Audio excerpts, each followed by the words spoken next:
शास्त्र की रचना दो दृष्टियों से की जाती है। एक तो सामाजिक व्यवस्था और संस्कृति को कायम रखना, जिससे लोग पूर्वजों के पद चिन्हों का अनुकरण कर सकें, तथा दूसरा ये कि वे शाश्वत शांति को प्राप्त कर लें। रामचरितमानस, बाइबल, कुरान इत्यादि में दोनों पक्षों का समावेश है, किंतु भौतिक दृष्टि प्रधान होने के कारण मनुष्य समाजोपयोगी व्यवस्था को ही पकड़ पाता है। आध्यात्मिक सूक्तियों को भी वो सामाजिक व्यवस्था के ही संदर्भ में देखने लगता है। कहता है कि ऐसा तो शास्त्र में लिखा है। इसीलिए वेद व्यास ने दोनों के लिए एक ही ग्रंथ महाभारत लिखते हुए भी आध्यात्मिक क्रिया का संकलन गीता के रूप में अलग से किया, जिससे कि लोग इस मूल कल्याण पथ में भ्रांति का मिश्रण न कर सके। उन्हीं आध्यात्मिक मूल्यों के साथ प्रस्तुत है गीता का दिव्य संदेश।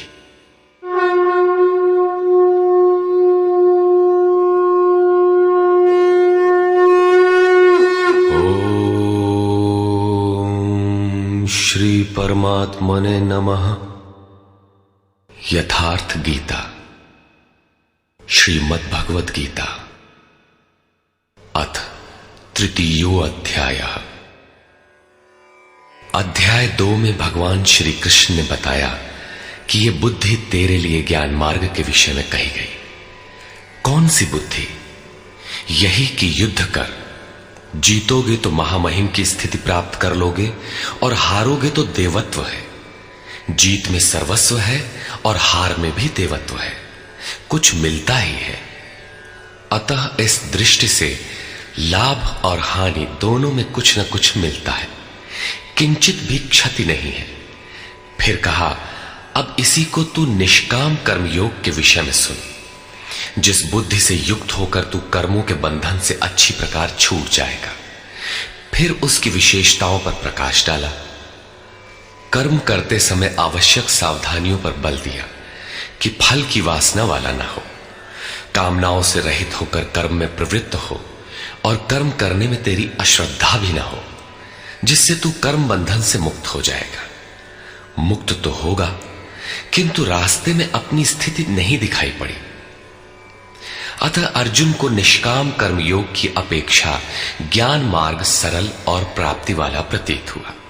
उसने प्रश्न किया, जनार्दन, निष्काम कर्म की अपेक्षा ज्ञान मार्ग आपकी दृष्टि में श्रेष्ठ है, तो मुझे भयंकर कर्मों में क्यों लगाते हैं? प्रश्न स्वाभाविक था। मान लें एक ही स्थान पर जाने के दो रास्ते हैं।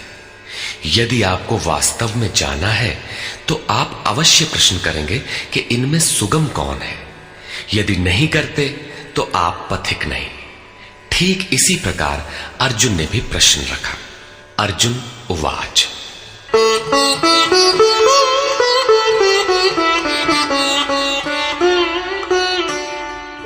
जायसी चेत् कर्मणस्ते मता बुद्धिर्जनार्दन तत्किं कर्मणि घोरे मां नियोजयसि केशव। जनों पर दया करने वाले जनार्दन, यदि निष्काम कर्मयोग की अपेक्षा ज्ञान योग आपको श्रेष्ठ मान्य है, तो हे केशव, आप मुझे भयंकर कर्मयोग में क्यों लगाते हैं? निष्काम कर्मयोग में अर्जुन को भयंकरता दिखाई पड़ी, क्योंकि इसमें कर्म करने में ही तेरा अधिकार है, फल में कभी नहीं। कर्म करने में अश्रद्धा भी ना हो और निरंतर समर्पण के साथ योग पर दृष्टि रखते हुए कर्म में लगा रहे।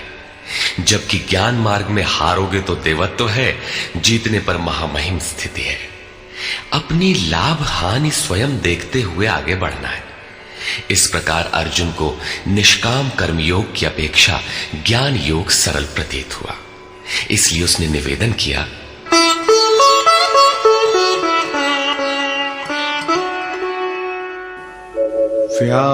व्यामिश्रेणेव वाक्येन बुद्धिं मोहयसीव मे तदेकं वद निश्चित्य येन श्रेयोऽहमाप्नुयाम्।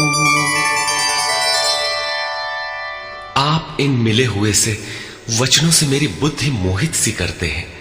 आप तो मेरी बुद्धि का मोह दूर करने में प्रवृत्त हुए हैं। अतः इनमें से एक निश्चय करके कहिए जिससे मैं श्रेय परम कल्याण मोक्ष को प्राप्त हो जाऊं। इस पर श्री कृष्ण ने कहा, श्री भगवान उवाच,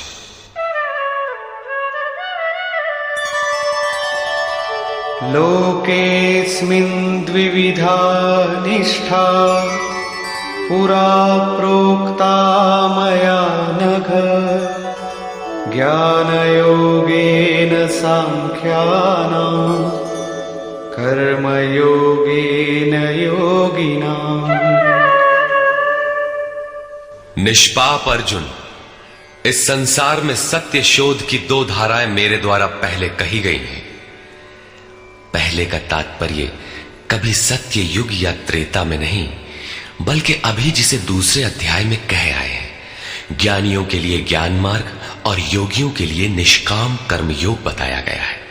दोनों ही मार्गों के अनुसार कर्म तो करना ही पड़ेगा, कर्म अनिवार्य है।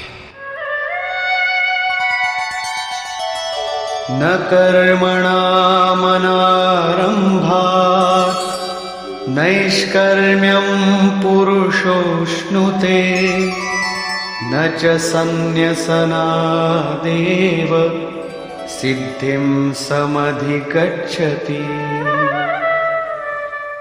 अर्जुन, मनुष्य न तो कर्मों को न आरंभ करने से निष्कर्मता की अंतिम स्थिति को प्राप्त होता है और न आरंभ की हुई क्रिया को त्यागने मात्र से भगवत प्राप्ति रूपी परम सिद्धि को ही प्राप्त होता है। अब तुझे ज्ञान मार्ग अच्छा लगे या निष्काम कर्म मार्ग, दोनों में कर्म तो करना ही पड़ेगा। प्रायः इस स्थल पर लोग भगवत पथ में संक्षिप्त मार्ग और बचाव ढूंढने लगते हैं। कर्म आरंभ ही न करें, हो गए निष्कर्मी। कहीं ऐसी भ्रांति न रह जाए, इसलिए श्री कृष्ण बल देते हैं कि कर्मों को न आरंभ करने से कोई निष्कर्म भाव को नहीं प्राप्त होता। शुभाशुभ कर्मों का जहां अंत है, परम निष्कर्मता की उस स्थिति को कर्म करके ही पाया जा सकता है। इसी प्रकार बहुत से लोग कहते हैं, हम तो ज्ञान मार्गी हैं, ज्ञान मार्ग में कर्म है ही नहीं। ऐसा मानकर कर्मों को त्यागने वाले ज्ञानी नहीं होते। आरंभ की हुई क्रिया को त्यागने मात्र से कोई भगवत साक्षात्कार रूपी परम सिद्धि को प्राप्त नहीं होता है, क्योंकि नहि कश्चित् क्षणमपि जातु तिष्ठत्य कर्मकृत्। कार्यते ह्यवशः कर्म सर्वः प्रकृतिजैर्गुणैः। कोई भी पुरुष किसी काल में क्षण मात्र भी कर्म किए बिना नहीं रहता, क्योंकि सभी पुरुष प्रकृति से उत्पन्न हुए गुणों द्वारा विवश होकर कर्म करते हैं। प्रकृति और प्रकृति से उत्पन्न गुण जब तक जीवित हैं, तब तक कोई भी पुरुष कर्म किए बिना रह ही नहीं सकता।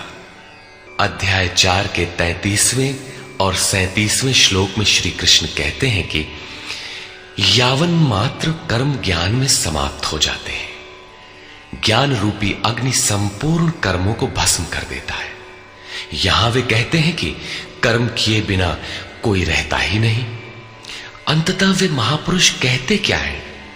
उनका आशय है कि यज्ञ करते करते तीनों गुणों से अतीत हो जाने पर मन के विलय और साक्षात्कार के साथ यज्ञ का परिणाम निकल जाने पर कर्म शेष हो जाते हैं। उस निर्धारित क्रिया की पूर्णता से पहले कर्म मिटते नहीं, प्रकृति पिंड नहीं छोड़ती।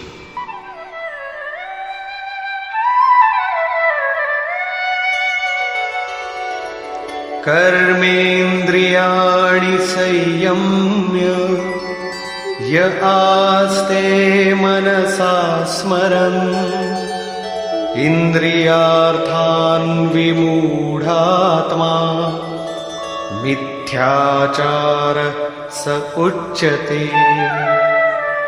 इतने पर भी विशेष रूप से मूढ़ लोग जो कर्मेंद्रियों को हठ से रोककर इंद्रियों के भोगों का मन से स्मरण करते रहते हैं, वे मिथ्याचारी हैं, पाखंडी हैं, न कि ज्ञानी। सिद्ध है कि कृष्ण काल में भी ऐसी रूढ़ियां थीं। लोग करने योग्य क्रिया को छोड़कर इंद्रियों को हठ से रोककर बैठ जाते थे और कहने लगते थे कि मैं ज्ञानी हूं, पूर्ण हूं। किंतु श्री कृष्ण कहते हैं कि वे धूर्त हैं। ज्ञान मार्ग अच्छा लगे या निष्काम कर्म योग, दोनों ही मार्गों में कर्म तो करना ही पड़ेगा।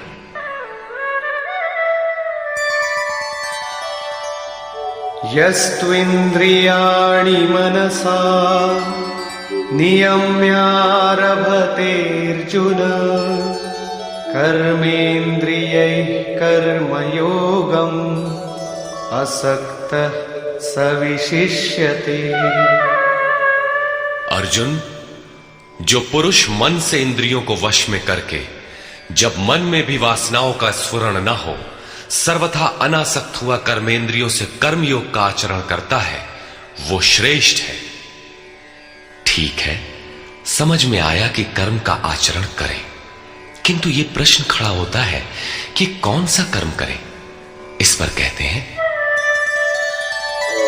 नियतं कुरु कर्म त्वं कर्मजायो ह्यकर्मणः शरीरयात्रापि च ते न प्रसिद्ध्येद कर्मणः।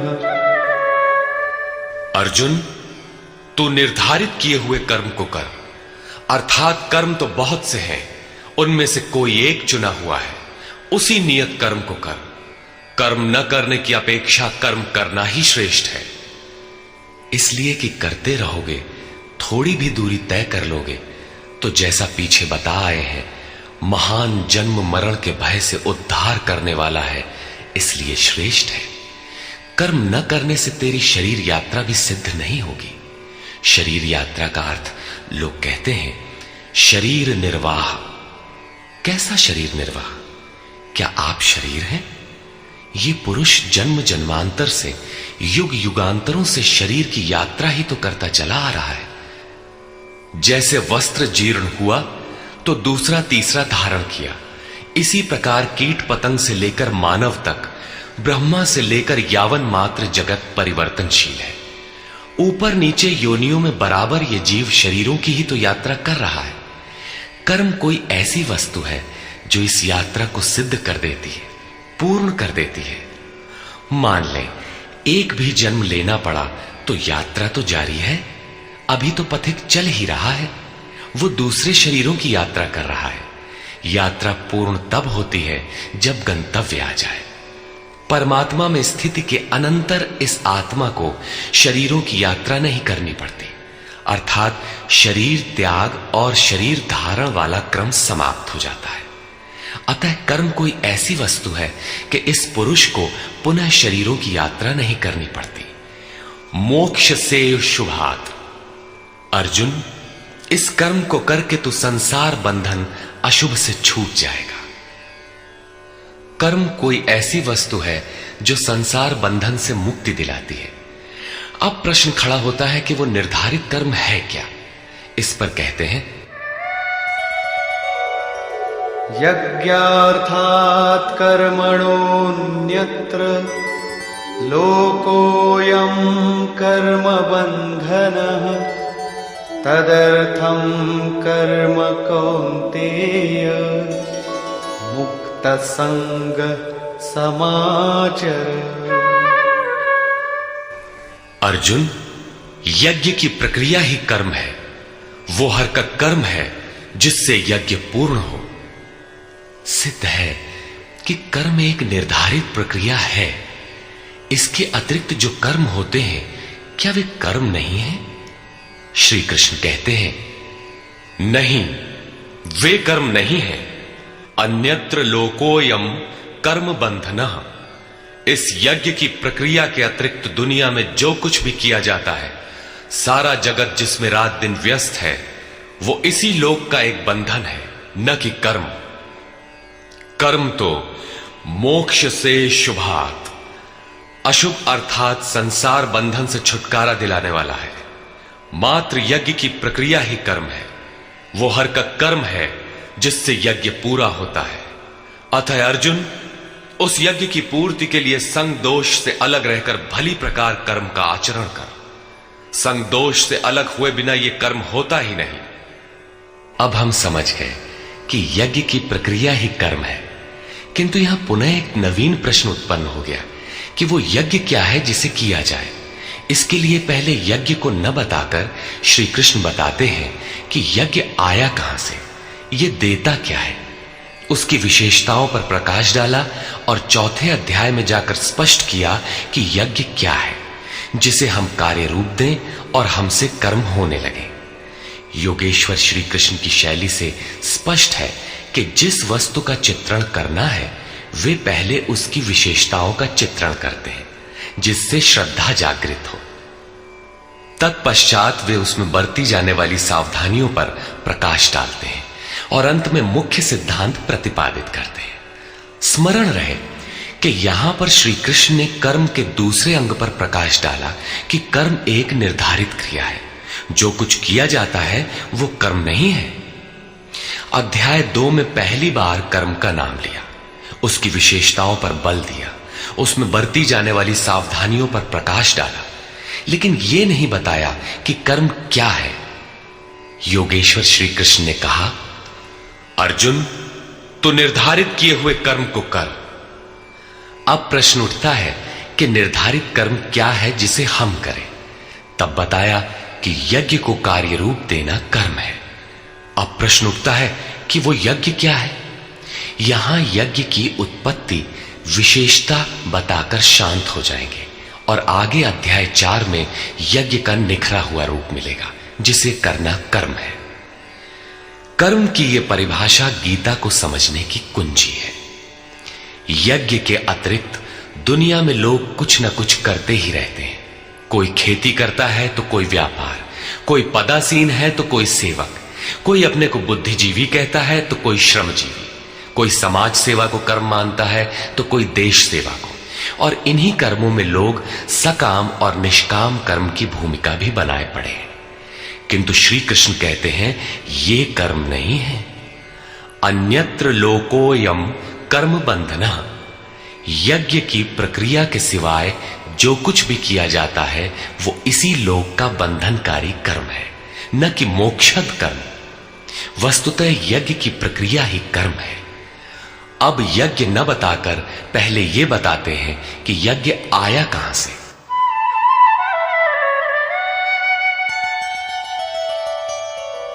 सह यज्ञाः प्रजा सृष्ट्वा पुरोवाच प्रजापतिः अनेन प्रसविष्यध्वम् ईशवोस्त्विष्टकामधुक्।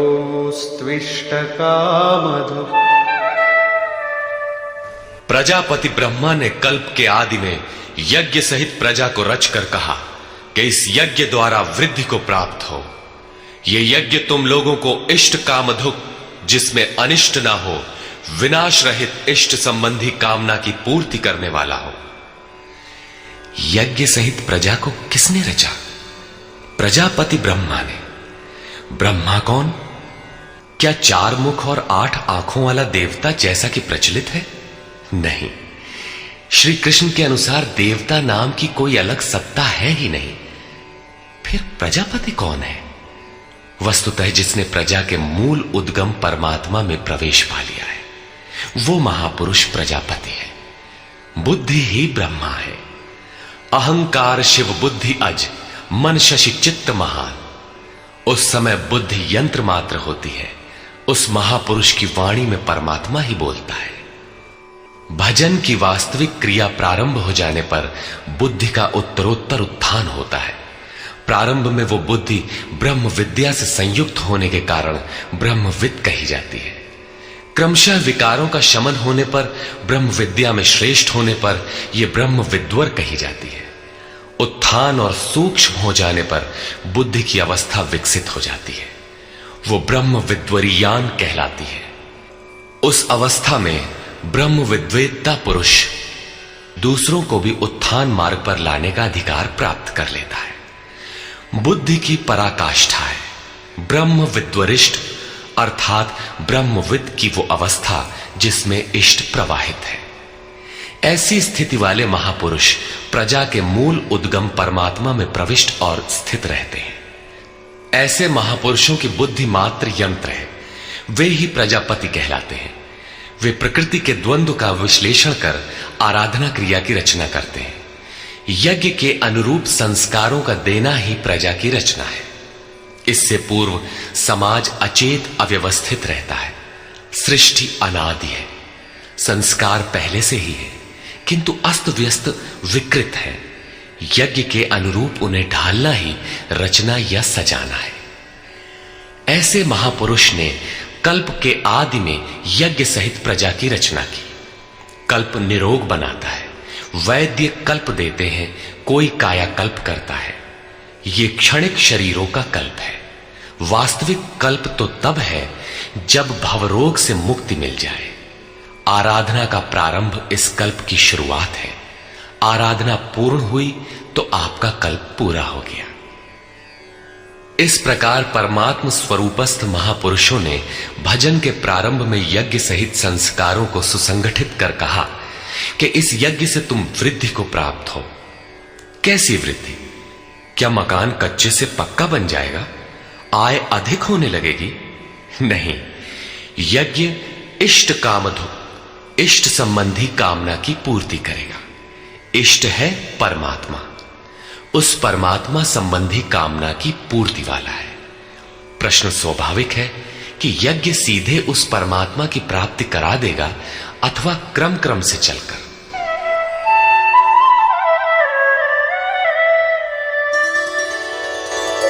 देवान् भावयतानेन ते देवा भावयन्तु वः परस्परं भावयन्तः श्रेयः परमवाप्स्यथ। इस यज्ञ द्वारा देवताओं की उन्नति करो, अर्थात दैवी संपत्ति की वृद्धि करो। वे देवता लोग तुम लोगों की उन्नति करेंगे। इस प्रकार आपस में वृद्धि करते हुए परम श्रेय, जिसके बाद कुछ भी पाना शेष न रहे, ऐसे परम कल्याण को प्राप्त हो जाओ। ज्यों ज्यों हम यज्ञ में प्रवेश करेंगे, आगे यज्ञ का अर्थ होगा आराधना की विधि। त्यों त्यों हृदय देश में दैवी संपत्ति अर्जित होती चली जाएगी। परम देव एकमात्र परमात्मा है। उस परम देव में प्रवेश दिला देने वाली जो संपद है, अंतःकरण की जो सजातीय प्रवृत्ति है, उसी को दैवी संपत्ति कहते हैं। वो परम देव को संभव करती है, इसलिए दैवी संपत्ति कही जाती है, न कि बाहरी देवता जैसा लोग कल्पना कर लेते हैं। योगेश्वर श्री कृष्ण के शब्दों में उनका कोई अस्तित्व नहीं है। आगे कहते हैं,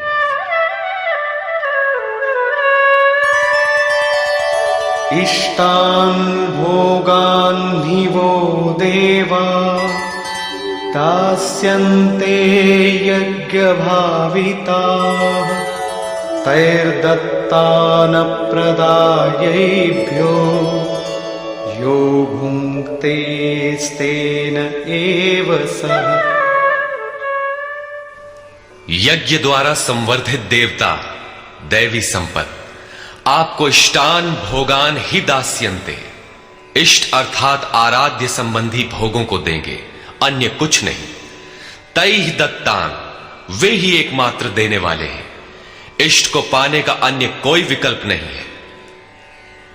इन दैवी गुणों को बिना बढ़ाए जो इस स्थिति का भोग करता है, वो निश्चय ही चोर है।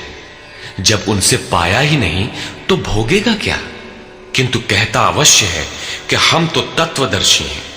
वो निश्चय ही चोर है, न कि प्राप्ति वाला। किंतु पाने वाले क्या पाते हैं?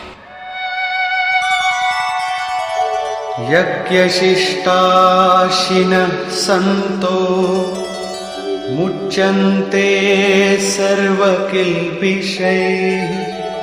भुञ्जते ते त्वघं पापा ये पचन्त्यात्मकारणात्। यज्ञ से बचे हुए अन्न को खाने वाले संतजन सब पापों से मुक्त हो जाते हैं।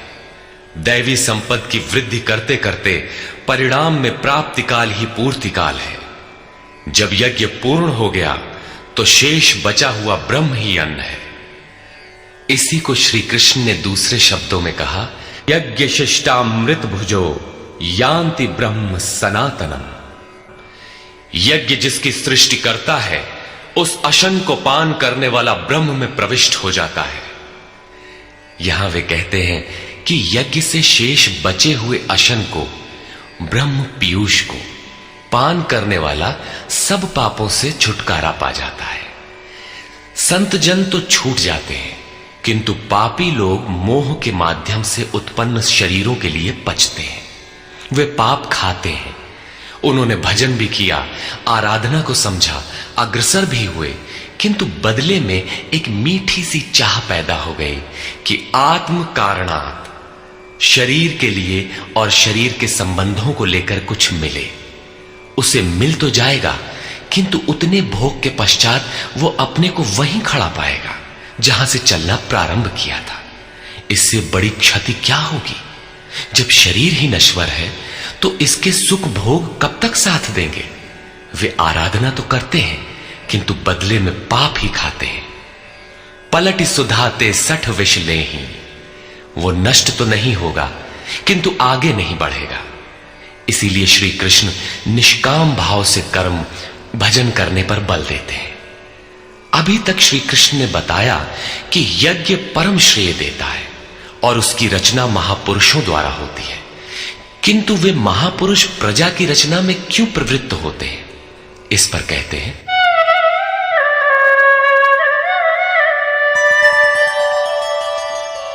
अन्नाद्भवन्ति भूतानि पर्जन्यादन्न संभवः यज्ञाद्भवति पर्जन्यो यज्ञः कर्म समुद्भवः।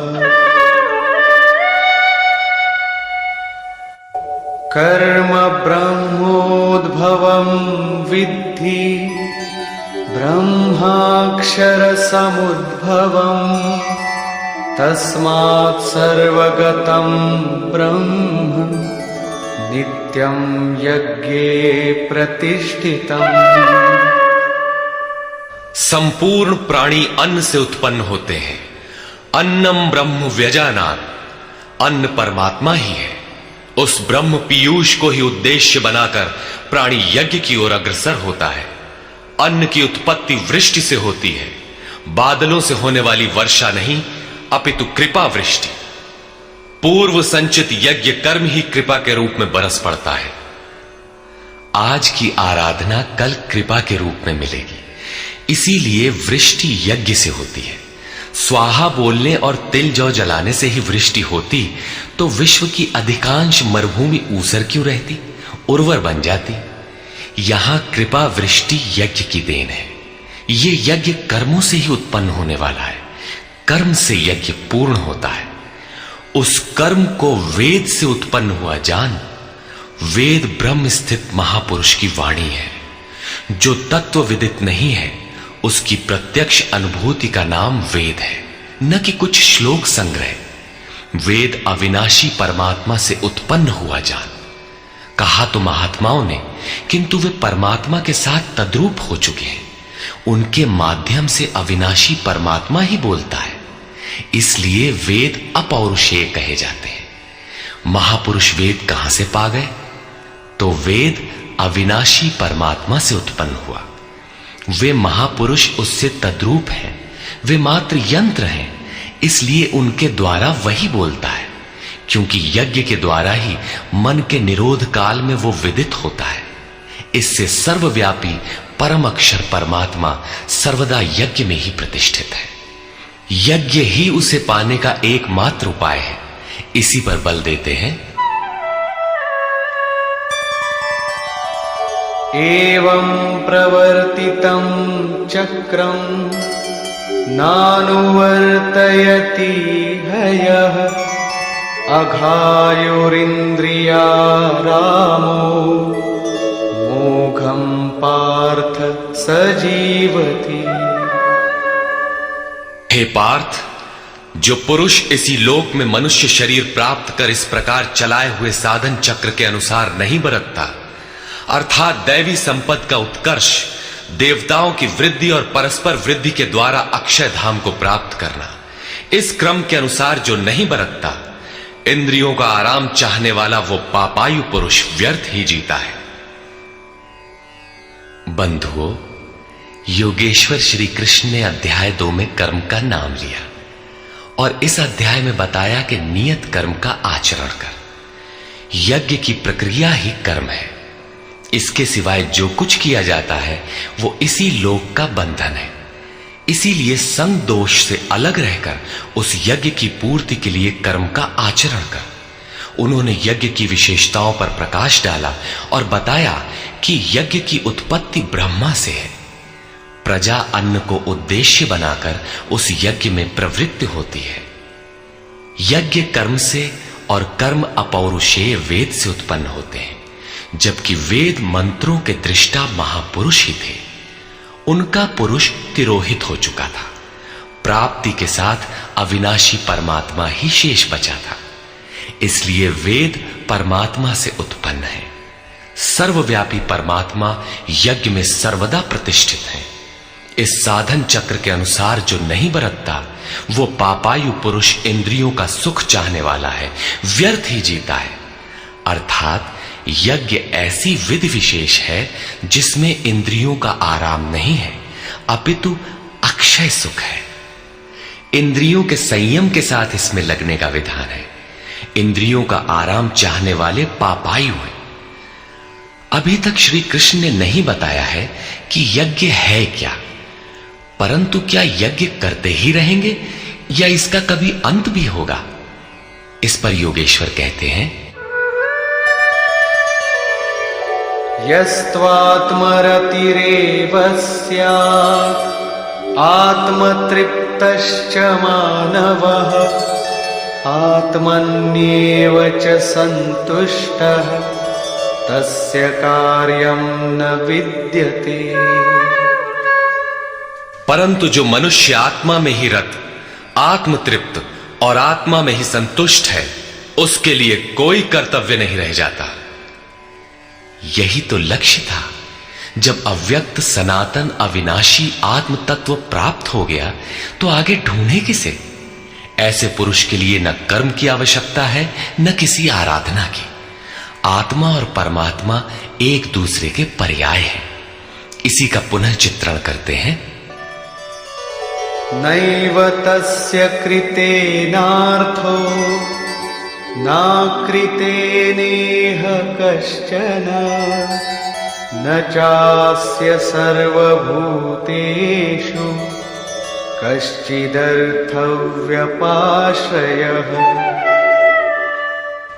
इस संसार में उस पुरुष का किए जाने से कोई लाभ नहीं है और न छोड़ देने से कोई हानि है। जबकि पहले आवश्यक था, उसका संपूर्ण प्राणियों में कोई स्वार्थ संबंध नहीं रह जाता। आत्मा ही तो शाश्वत, सनातन, अव्यक्त, अपरिवर्तनशील और अक्षय है। जब उसी को पा लिया, उसी से संतुष्ट, उसी से तृप्त, उसी में ओतप्रोत और स्थित है, आगे कोई सत्ता ही नहीं तो किसको खोजें? मिलेगा क्या? उस पुरुष के लिए कर्म छोड़ देने से कोई हानि भी नहीं है, क्योंकि विकार जिस पर अंकित होते हैं वो चित्त ही न रहा। उसका संपूर्ण भूतों में, बाह्य जगत और आंतरिक संकल्पों की परत में लेश मात्र भी अर्थ नहीं रहता। सबसे बड़ा अर्थ तो था परमात्मा। जब वही उपलब्ध है तो दूसरों से उसका क्या प्रयोजन होगा? तस्मादसक्तः सततं कार्यं कर्म समाचर असक्तो ह्याचरन् कर्म परमाप्नोति पुरुषः। इस स्थिति को प्राप्त करने के लिए तू अनासक्त हुआ। निरंतर कार्यम कर्म, जो करने योग्य कर्म है उस कर्म को अच्छी प्रकार कर, क्योंकि अनासक्त पुरुष कर्म के आचरण से परमात्मा को प्राप्त होता है। नियत कर्म कार्यम कर्म एक ही है। कर्म की प्रेरणा देते हुए वे कहते हैं,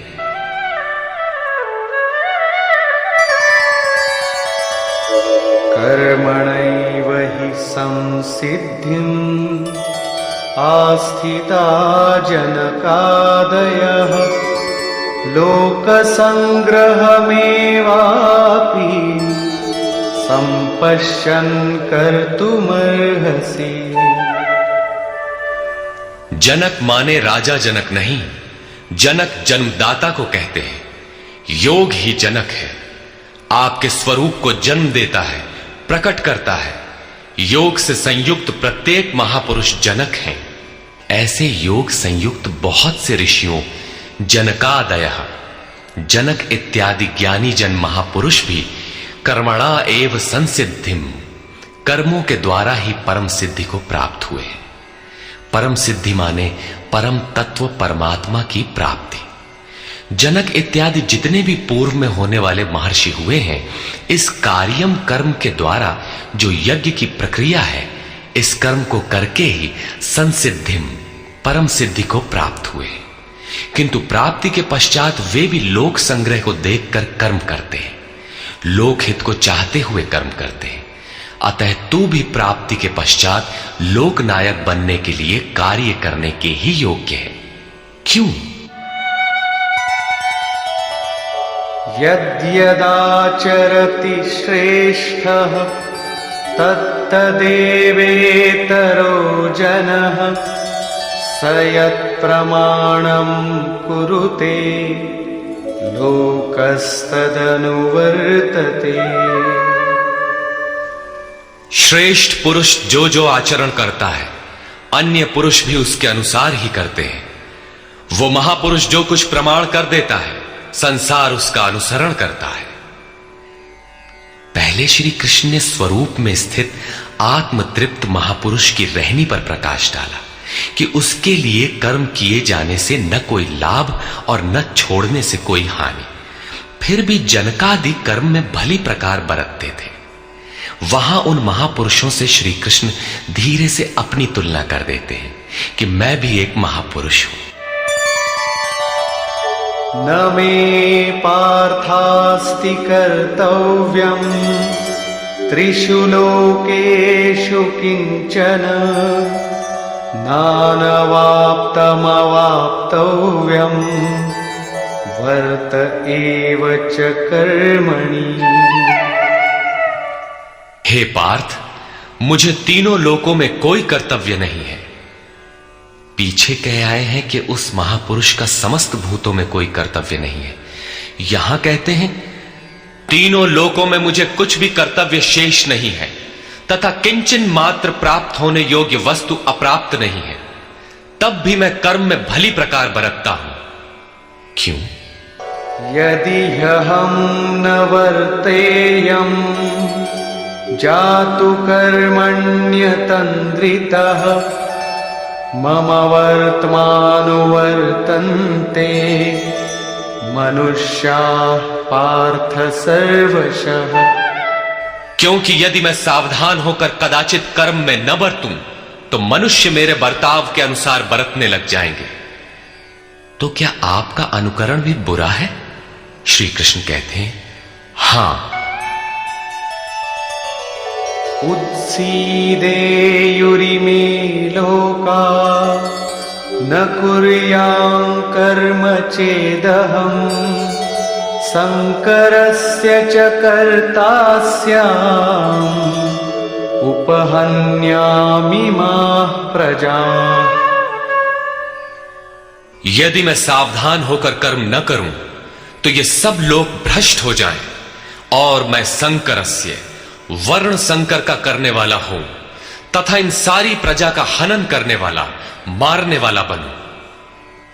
स्वरूप में स्थित महापुरुष सतर्क रहकर यदि आराधना क्रम में न लगे रहें तो समाज उनकी नकल करके भ्रष्ट हो जाएगा। महापुरुष ने तो आराधना पूर्ण करके परम नैष्कर्म्य की स्थिति को पाया है। वे न करें तो उनके लिए कोई हानि नहीं है। किंतु समाज ने तो अभी आराधना आरंभ ही नहीं की। पीछे वालों के मार्गदर्शन के लिए ही महापुरुष कर्म करते हैं। मैं भी करता हूं। अर्थात श्री कृष्ण एक महापुरुष थे, न कि बैकुंठ से आए हुए कोई विशेष भगवान।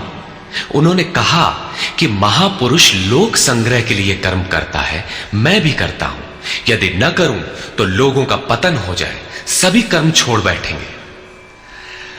मन बड़ा चंचल है, ये सब कुछ चाहता है, केवल भजन नहीं चाहता। यदि स्वरूपस्थ महापुरुष कर्म न करें तो देखा देखी पीछे वाले भी तुरंत कर्म छोड़ देंगे। उन्हें बहाना मिल जाए कि ये भजन नहीं करते, पान खाते हैं, इत्र लगाते हैं, सामान्य बातें करते हैं, फिर भी महापुरुष कहलाते हैं। ऐसा सोचकर वे भी आराधना से हट जाते हैं, पतित हो जाते हैं। श्री कृष्ण कहते हैं कि यदि मैं कर्म न करूं तो सब भ्रष्ट हो जाए और मैं वर्ण संकर का कर्ता बनूं। स्त्रियों के दूषित होने से वर्ण संकर तो देखा सुना जाता है। अर्जुन भी इसी के भय से विकल था कि स्त्रियां दूषित होंगी तो वर्ण संकर पैदा होंगे। किंतु श्री कृष्ण कहते हैं यदि मैं सावधान होकर आराधना में लगा न रहूं तो वर्ण संकर का कर्ता हूं। वस्तुतः आत्मा का शुद्ध वर्ण है परमात्मा। अपने शाश्वत स्वरूप के पथ से भटक जाना वर्ण संकरता है। यदि स्वरूपस्थ महापुरुष क्रिया में नहीं बरतता तो लोग उनके अनुकरण में क्रिया रहित हो जाएंगे, आत्म पथ से भटक जाएंगे, वर्ण संकर हो जाएंगे, वे प्रकृति में खो जाएंगे। स्त्रियों का सतीत्व एवं नस्ल की शुद्धता एक सामाजिक व्यवस्था है, अधिकारों का प्रश्न है। समाज के लिए उसकी उपयोगिता भी है। किंतु माता पिता की भूलों का संतान की साधना पर कोई प्रभाव नहीं पड़ता। आपन करनी पार उतरनी। हनुमान, व्यास, वशिष्ठ, नारद, शुकदेव, कबीर, ईसा इत्यादि अच्छे महापुरुष हुए, जबकि सामाजिक कुलीनता से इनका संपर्क नहीं है। आत्मा अपने पूर्व जन्म के गुण धर्म लेकर आता है। श्री कृष्ण कहते हैं मनः षष्ठानीन्द्रियाणि प्रकृतिस्थानी कर्षति। मन सहित इंद्रियों से जो कार्य इस जन्म में होता है उनके संस्कार लेकर जीवात्मा पुराने शरीर को त्याग कर नवीन शरीर में प्रवेश कर जाता है। इसमें जन्मदाताओं का क्या लगा? उनके विकास में कोई अंतर नहीं आया। अतः स्त्रियों के दूषित होने से वर्ण संकर नहीं होता। स्त्रियों के दूषित होने और वर्ण संकर से कोई संबंध नहीं है। शुद्ध स्वरूप की ओर अग्रसर न होकर प्रकृति में बिखर जाना ही वर्ण संकर है। यदि महापुरुष सावधान होकर क्रिया, नियत कर्म में बरतते हुए लोगों से क्रिया न कराएं तो वो उस सारी प्रजा का हनन करने वाला, मारने वाला बने। साधना क्रम में चलकर उस मूल अविनाशी की प्राप्ति ही जीवन है और प्रकृति में बिखरे रहना, भटक जाना मृत्यु है। किंतु वो महापुरुष इस सारी प्रजा को यदि क्रिया पथ पर नहीं चलाता, उस सारी प्रजा को बिखराव से रोककर सतपथ पर नहीं चलाता, तो वो सारी प्रजा का हनन करने वाला हत्यारा है, हिंसक है। और क्रमशः चलते हुए जो चला लेता है वो शुद्ध अहिंसा है। गीता के अनुसार शरीर का निधन, नश्वर कलेवरों का निधन मात्र परिवर्तन है, हिंसा नहीं। सक्ताः कर्मण्य विद्वांसो यथा कुर्वन्ति भारत कुर्याद् विद्वांस तथा सक्तः चिकीर्षुर्लोक संग्रहम्। हे भारत, कर्म में आसक्त हुए अज्ञानी जन जैसे कर्म करते हैं, वैसे ही अनासक्त हुआ विद्वान पूर्ण ज्ञाता भी लोक हृदय में प्रेरणा और कल्याण संग्रह चाहता हुआ कर्म करे। यज्ञ की विधि जानते और करते हुए भी हम अज्ञानी हैं। ज्ञान का अर्थ है प्रत्यक्ष जानकारी। जब तक लेश मात्र भी हम अलग हैं, आराध्य अलग है, तब तक अज्ञान विद्यमान है। जब तक अज्ञान है तब तक कर्म में आसक्ति रहती है। अज्ञानी जितनी आसक्ति से आराधना करता है उसी प्रकार अनासक्त। जिसे कर्मों से प्रयोजन नहीं है तो आसक्ति क्यों होगी? ऐसा पूर्ण ज्ञाता महापुरुष भी लोकहित के लिए कर्म करे, दैवी संपद का उत्कर्ष करे, जिससे समाज उस पर चल सके। न बुद्धिभेदं जनयेद् अज्ञानां कर्मसंगिनां जोषयेत् सर्वकर्माणि विद्वान् युक्तः समाचरन्। ज्ञानी पुरुषों को चाहिए कि कर्मों में आसक्ति वाले अज्ञानियों की बुद्धि में भ्रम न पैदा करें, अर्थात स्वरूपस्थ महापुरुष ध्यान दें कि उनके किसी आचरण से पीछे वालों के मन में कर्म के प्रति अश्रद्धा न उत्पन्न हो जाए। परमात्म तत्व से संयुक्त महापुरुष को भी चाहिए कि स्वयं भली प्रकार नियत कर्म करता हुआ उनसे करावे। यही कारण था कि पूज्य महाराज जी वृद्धावस्था में भी रात के 2 बजे ही उठकर बैठ जाएं, खांसने लगे। 3 बजे बोलने लगे, उठो मिट्टी के पुतलो। सब उठकर चिंतन में लग जाएं तो स्वयं थोड़ा लेट जाएं। कुछ देर बाद फिर उठकर बैठ जाएं, कहें, तुम लोग सोचते हो कि महाराज सो रहे हैं, किंतु मैं सोता नहीं, श्वास में लगा हूं। वृद्धावस्था का शरीर है, बैठने में कष्ट होता है, इसी से मैं पड़ा रहता हूं। लेकिन तुम्हें तो स्थिर और सीधे बैठकर चिंतन में लगना है। जब तक तैल धारा के सदृश श्वास की डोरी न लग जाए, क्रम न टूटे, अन्य संकल्प बीच में व्यवधान उत्पन्न न कर सकें, तब तक सतत लगे रहना साधक का धर्म है। मेरी श्वास तो बांस की तरह स्थिर खड़ी है। यही कारण है कि अनुयायियों से कराने के लिए वो महापुरुष भली प्रकार कर्म में बरतता है। जिस गुण को सिखावे उसे करके दिखावे। इस प्रकार स्वरूपस्थ महापुरुष को भी चाहिए कि स्वयं कर्म करता हुआ साधकों को भी आराधना में लगाए रहे। साधक भी श्रद्धापूर्वक आराधना में लगे, किंतु चाहे ज्ञान योगी हो अथवा समर्पण भाव वाला निष्काम कर्म योगी हो, साधक में साधना का अहंकार नहीं आना चाहिए। कर्म किसके द्वारा होते हैं, उसके होने में कौन कारण है, इस पर श्री कृष्ण प्रकाश डालते हैं।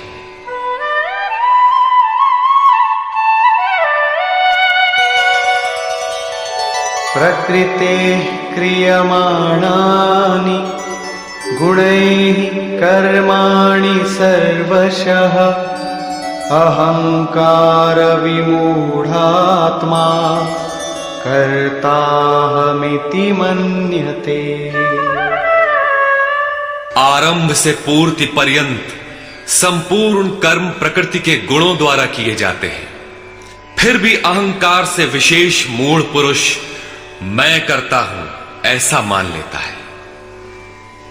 ये कैसे माना जाए कि आराधना प्रकृति के गुणों द्वारा होती है? ऐसा किसने देखा? इस पर कहते हैं, तत्त्ववित्तु महाबाहो गुणकर्म विभागयोः गुणागुणेषु वर्तन्ते इति मत्वा न सज्जते। हे महाबाहु, गुण और कर्म के विभाग को तत्वविद परम तत्व परमात्मा की जानकारी वाले महापुरुषों ने देखा और संपूर्ण गुण गुणों में बरत रहे। ऐसा मानकर वे गुण और कर्मों के कर्तापन में आसक्त नहीं होते।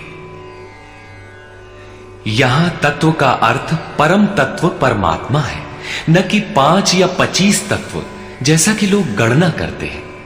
योगेश्वर श्री कृष्ण के शब्दों में तत्व एकमात्र परमात्मा है, अन्य कोई तत्व है ही नहीं।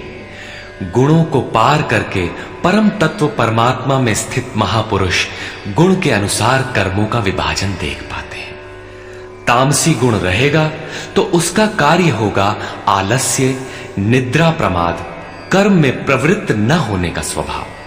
राजसी गुण रहेंगे तो आराधना में पीछे न हटने का स्वभाव, शौर्य, स्वामी भाव से कर्म होगा। और सात्विक गुण कार्यरत होने पर ध्यान, समाधि, अनुभवी उपलब्धि, धारावाहिक चिंतन, सरलता स्वभाव में होगी। गुण परिवर्तनशील है। प्रत्यक्षदर्शी ज्ञानी ही देख पाता है कि गुणों के अनुरूप कर्मों का उत्कर्ष अपकर्ष होता है। गुण अपना कार्य करा लेते हैं, अर्थात गुण गुणों में बरतते हैं। ऐसा समझकर वो प्रत्यक्ष दृष्टा कर्म में आसक्त नहीं होता।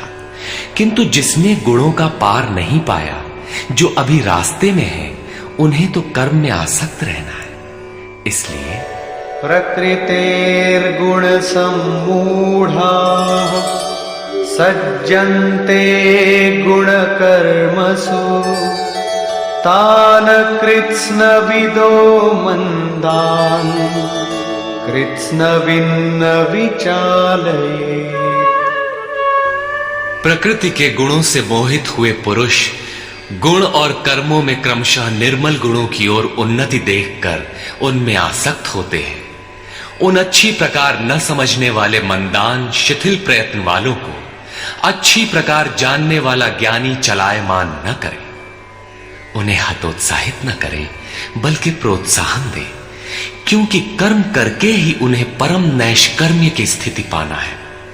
अपनी शक्ति और स्थिति का आकलन करके कर्म में प्रवृत्त होने वाले ज्ञान मार्गी साधकों को चाहिए कि कर्म को गुणों की देन माने, अपने को कर्ता मानकर अहंकारी न बन जाए। निर्मल गुणों को प्राप्त होने पर भी उनमें आसक्त न हो। किंतु निष्काम कर्मयोगी को कर्म और गुणों के विश्लेषण में समय देने की कोई आवश्यकता नहीं है। उसे तो बस समर्पण के साथ कर्म करते जाना है।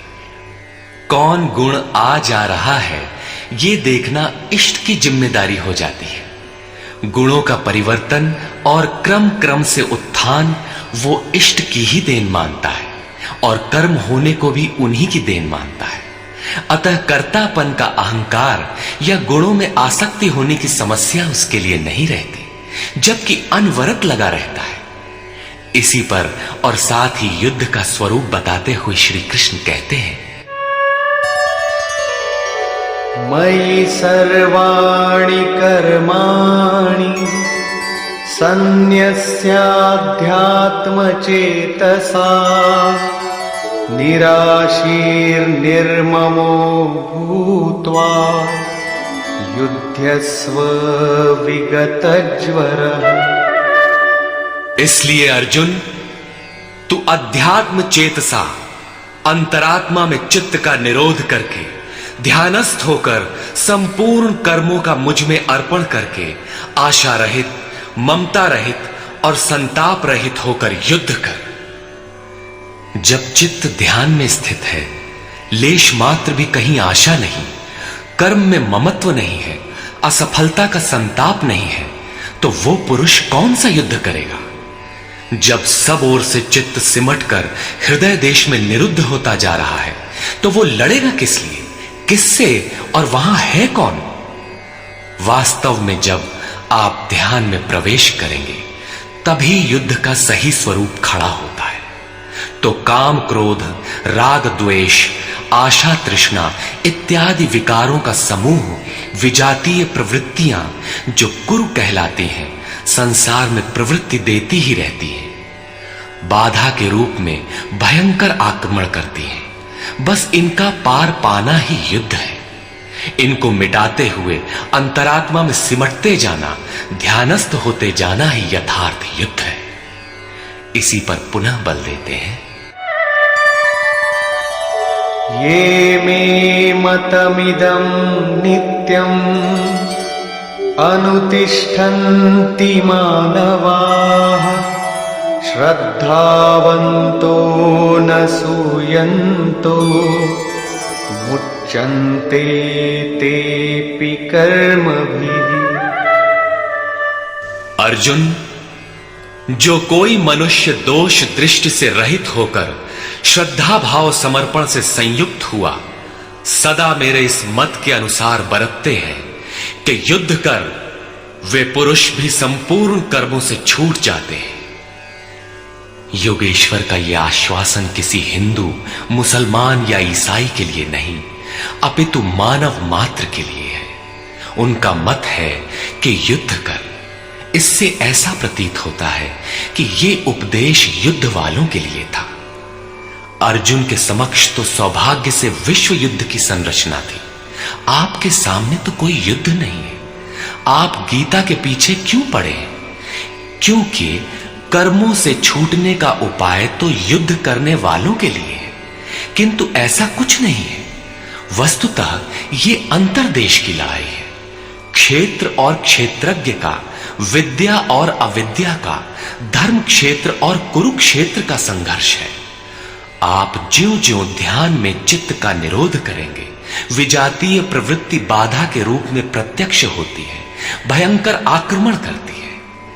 उसका शमन करते हुए चित्त का निरोध करते जाना ही युद्ध है। जो दोष दृष्टि से रहित होकर श्रद्धा के साथ इस युद्ध में लगता है, वो कर्मों के बंधन से, आवागमन से भली प्रकार छुटकारा पा जाता है। जो इस युद्ध में प्रवृत्त नहीं होता, उसकी क्या गति होती है? इस पर कहते हैं,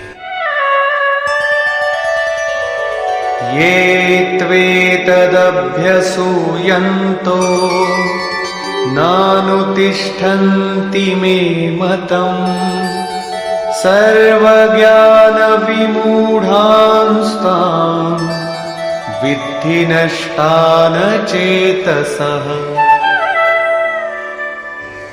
जो दोष दृष्टि वाले अचेतसः, मोह निशा में अचेत लोग मेरे इस मत के अनुसार नहीं बरतते, अर्थात ध्यानस्थ होकर आशा, ममता, संताप रहित होकर समर्पण के साथ युद्ध नहीं करते, सर्वज्ञान विमूढ़ान, ज्ञान पथ में सर्वथा मोहित उन लोगों को तू कल्याण से भ्रष्ट हुआ ही जान। जब यही सही है तो लोग करते क्यों नहीं? इस पर कहते हैं, सदृशं चेष्टते स्वस्याः प्रकृतेर्ज्ञानवानपि प्रकृतिं यान्ति भूतानि निग्रह किं करिष्यति। सभी प्राणी अपनी प्रकृति को प्राप्त होते हैं, अपने स्वभाव से परवश होकर कर्म में भाग लेते हैं। प्रत्यक्षदर्शी ज्ञानी भी अपनी प्रकृति के अनुसार चेष्टा करता है। प्राणी अपने कर्मों में बरतते हैं और ज्ञानी अपने स्वरूप में। जैसा जिसकी प्रकृति का दबाव है, वैसा ही कार्य करता है। यह स्वयं सिद्ध है। इसमें निराकरण कोई क्या करेगा? यही कारण है कि सभी लोग मेरे मत के अनुसार कर्म में प्रवृत्त नहीं हो पाते। वे आशा, ममता, संताप का, दूसरे शब्दों में राग द्वेष का त्याग नहीं कर पाते, जिससे कर्म का सम्यक आचरण नहीं हो पाता। इसी को और स्पष्ट करते हैं और दूसरा कारण बताते हैं,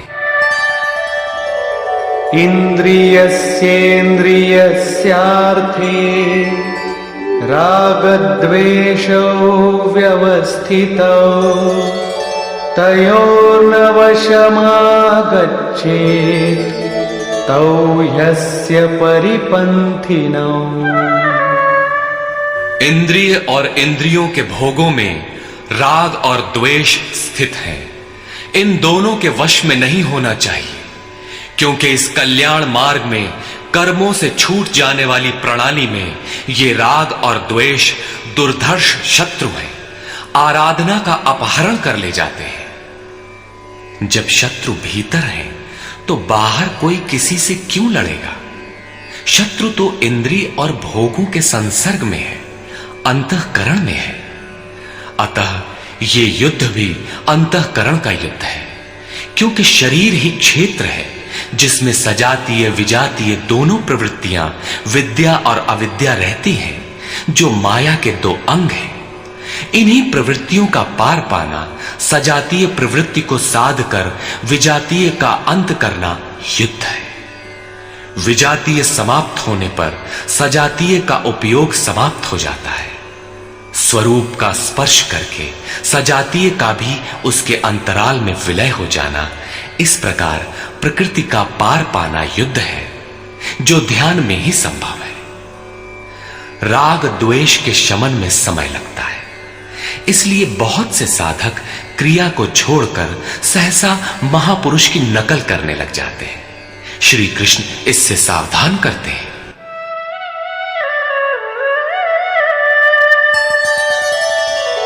श्रेयान् स्वधर्मो विगुणः परधर्मात् स्वनुष्ठिता स्वधर्मे निधनं श्रेयः परधर्मो भयावह। अच्छी प्रकार आचरण किए हुए दूसरे के धर्म से गुण रहित भी अपना धर्म अधिक उत्तम है। स्वभाव से उत्पन्न कर्म में प्रवृत्त होने की क्षमता स्वधर्म है, अतः स्वधर्माचरण में मरना भी परम कल्याणकारक है। अपनी क्षमता के अनुसार कर्म में प्रवृत्त होने से साधक एक न एक दिन पार पा जाता है। जहां से साधन छूटेगा, शरीर मिलने पर वहीं से पुनः प्रारंभ होगा। आत्मा तो मरता नहीं। शरीर अर्थात वस्त्र बदलने से आपके बुद्धि विचार बदल तो नहीं जाते। आगे वालों की तरह स्वांग बनाने से साधक भय को प्राप्त होगा। भय प्रकृति में होता है, परमात्मा में नहीं। प्रकृति का आवरण और घना हो उठेगा। स्वधर्म क्या है? अध्याय 2 में श्री कृष्ण ने स्वधर्म का नाम लिया था कि स्वधर्म को भी देखकर तू युद्ध करने योग्य है। क्षत्रिय के लिए इससे बढ़कर कल्याणकारी मार्ग नहीं है। स्वधर्म में अर्जुन क्षत्रिय पाया जाता है। संकेत किया कि अर्जुन, जो ब्राह्मण है, वेदों का उपदेश उनके लिए क्षुद्र जलाशय के तुल्य है। तू वेदों से ऊपर उठ और ब्राह्मण बन, अर्थात स्वधर्म में परिवर्तन संभव है।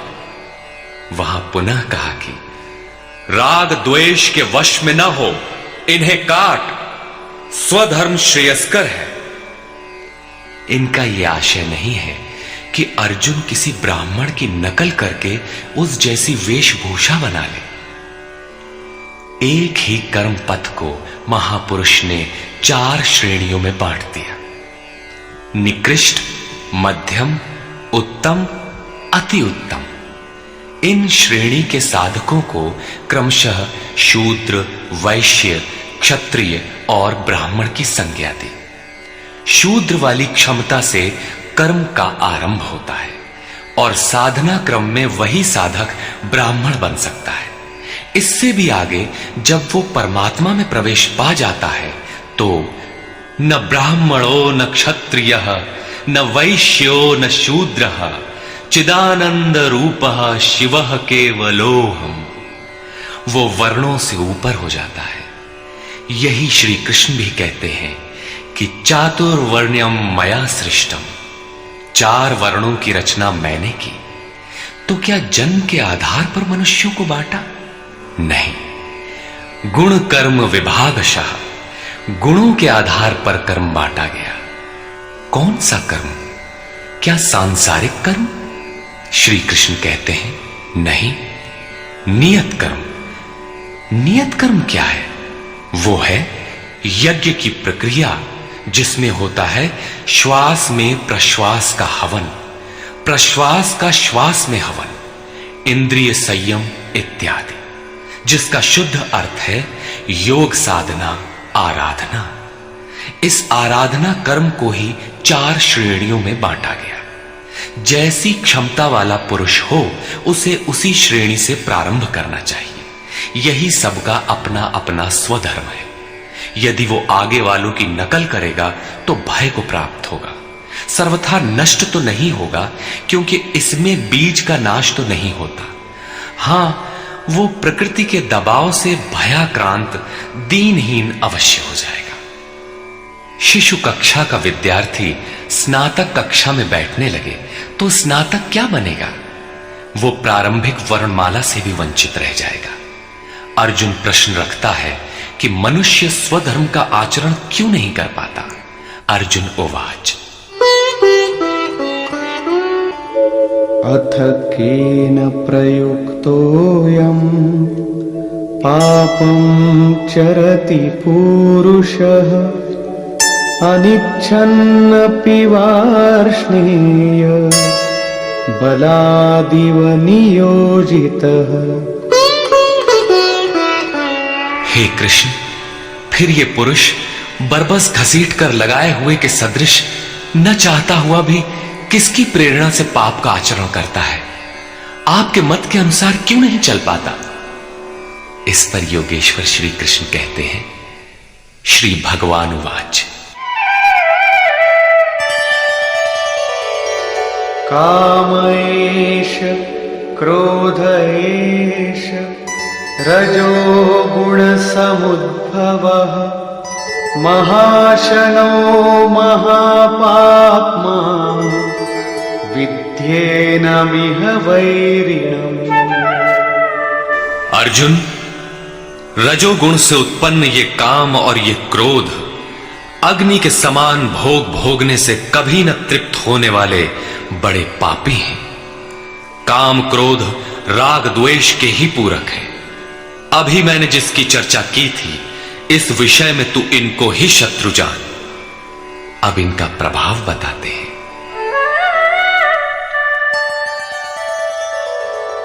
धूमेनाव्रियते वह्निः यथादर्शो मलेन च यथोल्बेनावृतो गर्भः तथा तेनेदमावृतम्। जैसे धुएं से अग्नि और मल से दर्पण ढक जाता है, जैसे जेर से गर्भ ढका हुआ है, ठीक वैसे ही काम क्रोधादि विकारों से यह ज्ञान ढका हुआ है। भीगी लकड़ी जलाने पर धुआं ही धुआं होता है। अग्नि रहकर भी लपट का रूप नहीं ले पाता। मल से ढके दर्पण पर जिस प्रकार प्रतिबिंब स्पष्ट नहीं होता, झिल्ली के कारण जिस प्रकार गर्भ ढका रहता है, वैसे ही इन विकारों के रहते परमात्मा का प्रत्यक्ष ज्ञान नहीं होता। आवृतं ज्ञानमेतेन ज्ञानिनो नित्यवैरिणा कामरूपेण कौन्तेय दुष्पूरेणानलेन च। कौन्तेय, अग्नि के समान भोगों से न तृप्त होने वाले ज्ञानियों के निरंतर बैरी इस काम से ज्ञान ढका हुआ है। अभी तो श्री कृष्ण ने काम और क्रोध दो शत्रु बताए। प्रस्तुत श्लोक में वे केवल एक शत्रु काम का नाम लेते हैं। वस्तुतः काम में क्रोध का अंतर्भाव है। कार्य पूर्ण होने पर क्रोध समाप्त हो जाता है, किंतु कामना समाप्त नहीं होती। कामना पूर्ति में व्यवधान पड़ते ही क्रोध पुनः उभर आता है। काम के अंतराल में क्रोध भी निहित है। इस शत्रु का निवास कहां है? इसे ढूंढे कहां? निवास जान लेने पर इसे समूल नष्ट करने से सुविधा रहेगी। इस पर श्री कृष्ण कहते हैं,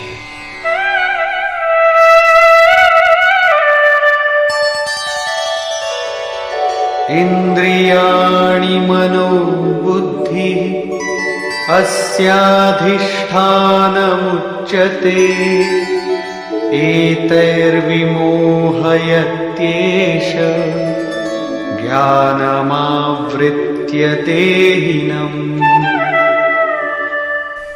इंद्रियां, मन और बुद्धि इसके वास स्थान कहे जाते हैं। ये काम इन मन, बुद्धि और इंद्रियों के द्वारा ही ज्ञान को आच्छादित करके जीवात्मा को मोह में डालता है। तस्मात् त्वमिन्द्रियाण्यादौ नियम्य भरतर्षभ पाप्मानं प्रजह्येनं ज्ञान विज्ञाननाशनम्। इसलिए अर्जुन, तू पहले इंद्रियों को नियम्य संयत कर, क्योंकि शत्रु तो इनके अंतराल में छिपा है। वो तुम्हारे शरीर के भीतर है, बाहर खोजने से वो कहीं नहीं मिलेगा। इंद्रियों को वश में करके ज्ञान और विज्ञान का नाश करने वाले इस पापी काम को ही मार। ये हृदय देश की अंतर जगत की लड़ाई है। काम सीधे पकड़ में नहीं आएगा, अतः विकारों के निवास स्थान का ही घेराव कर लो, इंद्रियों को ही संयत कर लो। किंतु इंद्रियों और मन को संयत करना तो बड़ा कठिन है। क्या ये हम कर पाएंगे? इस पर योगेश्वर श्री कृष्ण आपकी सामर्थ्य बताते हुए प्रोत्साहित करते हैं।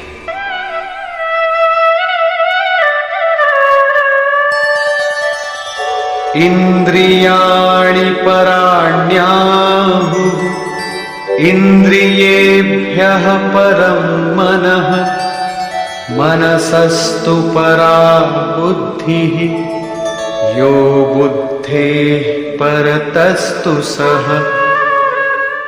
अर्जुन, इस शरीर से तू इंद्रियों को परे अर्थात सूक्ष्म और बलवान जान। इंद्रियों से परे मन है, ये उनसे भी बलवान है। मन से परे बुद्धि है, और जो बुद्धि से भी अत्यंत परे है वो तुम्हारा आत्मा है, वही हो तुम। इसलिए इंद्रियों, मन और बुद्धि का निरोध करने में तुम सक्षम हो। एवं बुद्धेः परं बुद्ध्वा संस्तभ्यात्मानमात्मना जहि शत्रुं महाबाहो कामरूपं दुरासदम्। इस प्रकार बुद्धि से परे अर्थात सूक्ष्म और बलवान अपने आत्मा को जानकर, आत्म बल को समझकर, बुद्धि के द्वारा अपने मन को वश में करके अर्जुन, इस काम रूपी दुर्जय शत्रु को मार। काम एक दुर्जय शत्रु है। इंद्रियों के द्वारा ये आत्मा को मोहित करता है, तो अपनी शक्ति समझकर, आत्मा को बलवान समझकर काम रूपी शत्रु को मारना है। कहने की आवश्यकता नहीं है कि ये शत्रु आंतरिक है और युद्ध भी अंतर्देश का ही है। निष्कर्ष, बहुधा गीता प्रेमी व्याख्याताओं ने इस अध्याय को कर्मयोग का नाम दिया है, किंतु यह संगत नहीं है। दूसरे अध्याय में योगेश्वर ने कर्म का नाम लिया। उन्होंने कर्म के महत्व का प्रतिपादन कर उसमें कर्म जिज्ञासा जागृत की, और इस अध्याय में उन्होंने कर्म को परिभाषित किया कि यज्ञ की प्रक्रिया ही कर्म है। सिद्ध है कि यज्ञ कोई निर्धारित दिशा है। इसके अतिरिक्त जो कुछ भी किया जाता है वह इसी लोक का बंधन है। श्री कृष्ण जिसे कहेंगे वह कर्म मोक्ष से अशुभा, संसार बंधन से छुटकारा दिलाने वाला कर्म है। श्री कृष्ण ने यज्ञ की उत्पत्ति बताई, वह देता क्या है, उसकी विशेषताओं का चित्रण किया, यज्ञ करने पर बल दिया। उन्होंने कहा इस यज्ञ की प्रक्रिया ही कर्म है। जो नहीं करते वे पापायु, आराम चाहने वाले व्यर्थ जीते हैं। पूर्व में होने वाले महर्षियों ने भी इसे करके ही परम नैष्कर्म्य सिद्धि को पाया। वे आत्मतृप्त हैं, उनके लिए कर्म की आवश्यकता नहीं है। फिर भी पीछे वालों के मार्गदर्शन के लिए वे भी कर्म में भली प्रकार लगे रहते थे। उन महापुरुषों से श्री कृष्ण ने अपनी तुलना की कि मेरा भी अब कर्म करने से कोई प्रयोजन नहीं है, किंतु मैं भी पीछे वालों के हित के लिए ही कर्म में बरतता हूं। श्री कृष्ण ने स्पष्ट अपना परिचय दिया कि वे एक योगी थे। उन्होंने कर्म में प्रवृत्त साधकों को चलायमान न करने को कहा, क्योंकि कर्म करके ही उन साधकों को स्थिति प्राप्त करनी है।